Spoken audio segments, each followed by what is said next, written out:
Hayu, berjumpa lagi dengan saya Mbak Witri di channel YouTube saya. Terima kasih matursunsana kangge sedulur Mbak Witri sekalian ingkang sampun mirsani video-video kula wonten ing channel YouTube kula menika. Ugi ingkang sampun like, komen, lan subscribe channel YouTube kula aturaken matur suwun sanget sampun maringi lan nyebarke informasi ingkang wonten manfaatipun.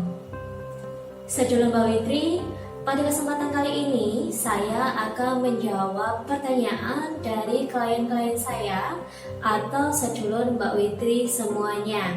Apakah pertanyaan tersebut? Pertanyaan ini menyangkut tentang molimo. Bagaimana bunyi pertanyaannya? Sebentar saya bacakan terlebih dahulu. Oke, jadi pertanyaannya adalah sebagai berikut.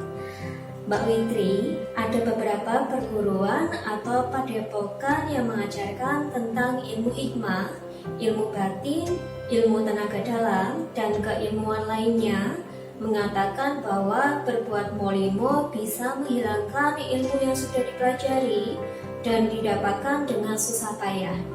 Tapi tak jarang juga ada yang menganggap bahwa perbuatan molimo hanya tentang urusan agama atau akhirat saja.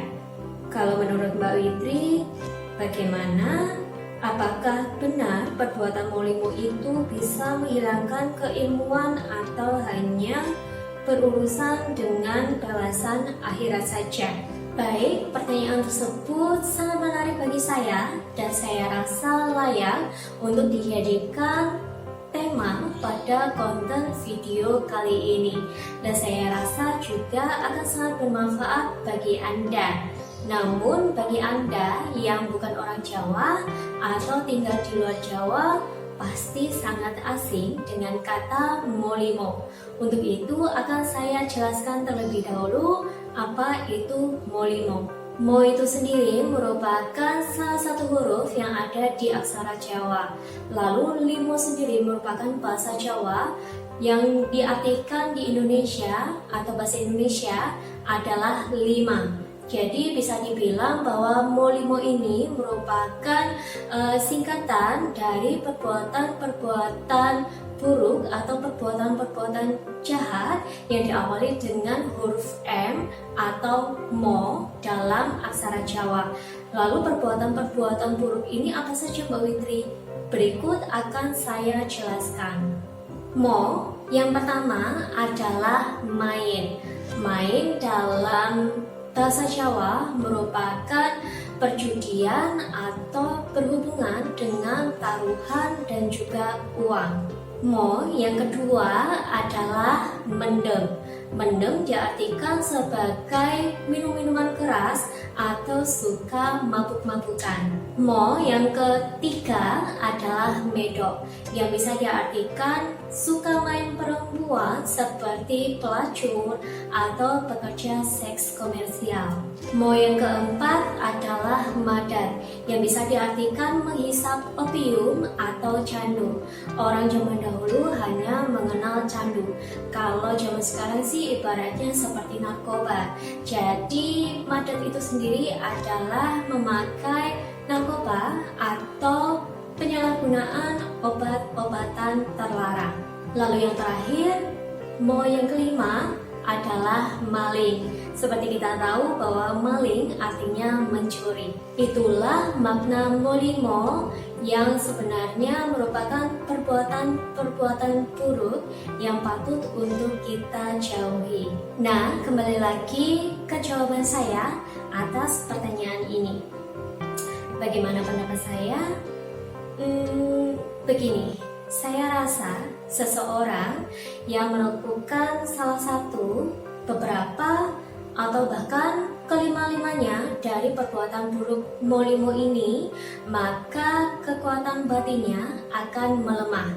Karena saya rasa potensi kekuatan batin seseorang yang terbesar berasal dari ketenangan batinnya. Oleh karena itu, seseorang yang pikirannya kacau, maka ketenangan batinnya pun akan ikut kacau.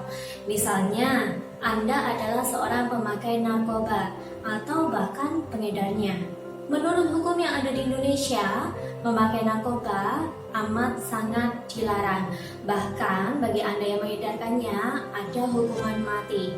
Mendengar hal ini, tentunya Anda akan menjadi was-was, tidak tenang, bahkan selalu memikirkan cara bagaimana Anda dapat tetap memakai narkoba tersebut atau bahkan mengedarkannya dengan aman ke tangan customer Anda tanpa tercium oleh polisi atau BNN. Deg-degan, bahkan ada ketukan di rumah Anda saja, pasti Anda merasa was-was bahwa itu adalah polisi atau BNN. Padahal sebenarnya itu adalah tetangga yang ingin bertamu atau saudara Anda sendiri. Begini saja sudah membuat pikiran Anda kacau. Bagaimana jika tertangkap betulan? Mengapa demikian? Karena seseorang yang melakukan kesalahan dalam hidupnya atau melakukan perbuatan-perbuatan yang melanggar aturan, maka hidupnya akan selalu dirundung kegelisahan. Sedangkan seseorang yang melakukan aturan-aturan dengan baik, maka hidupnya akan selalu tentram, tenang, dan juga damai. Artinya, jika seseorang tersebut bisa berdoa atau beribadah dengan khusyuk, lalu bisa menghayati zikir yang sedang dilantunkan, dan juga ditinjau dari ilmu kebatinan, kesaktian seseorang berasal dari pikiran dan juga hatinya yang bersih. Saya punya seorang kenalan, bisa dibilang beliau ini merupakan guru dari ilmu kebatinan. Tapi padepokan tempat ia belajar ilmu tersebut tidak ada aturan bahwa tidak boleh melanggar molimo tersebut. Maka dia memiliki kebiasaan untuk minum minuman keras karena merasa bahwa minum minuman keras bukanlah pantangan dari ilmu kebatinan yang dimilikinya. Saya pun seringkali mengingatkan beliau ini untuk tidak minum minuman keras, tetapi karena merasa bahwa minum minuman keras bukanlah pantangannya, maka dia tetap melakukan hal tersebut. Lalu saya pun mengatakan bahwa hukum sebab akibat di dunia ini adalah benar adanya, tetapi dia malah celelean dan juga tertawa mendengar penjelasan saya tersebut. Lalu suatu ketika saya mendengar bahwa beliau ini mengalami kecelakaan karena mengendarai mobil dalam keadaan mabuk. Memang bukan kecelakaan yang besar atau berakibat fatal, namun hanya mengalami luka-luka kecil belakang. Tentunya ini merupakan salah satu contoh bahwa ada tuah dan akibat dari perbuatan yang dilakukan oleh manusia. Baik itu ilmu hikmah, ilmu batin, ilmu kejawen, atau ilmu-ilmu yang lainnya, itu ibaratnya adalah sebuah pisau. Jika pisau tersebut berada di tangan yang tepat, seperti dokter misalnya, bisa digunakan untuk menyembuhkan atau mengobati pasien-pasiennya. Namun jika pisau tersebut berada di tangan yang salah, seperti penjahat atau perampok, bisa digunakan untuk tindakan-tindakan jahat dan juga melukai korbannya. Saran saya, ada atau tidaknya pantangan molimo ini dalam ilmu kebatinan yang sedang Anda jalankan, saya sarankan Anda untuk menjauhinya saja, karena lebih banyak mudaratnya bagi kehidupan dan juga kesehatan Anda.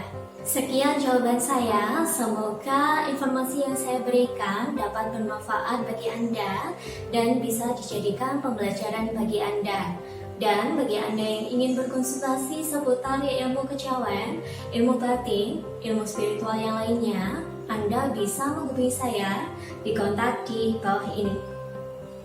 Sekian informasi dari saya Mbak Widri undur diri. Salam Rahayu.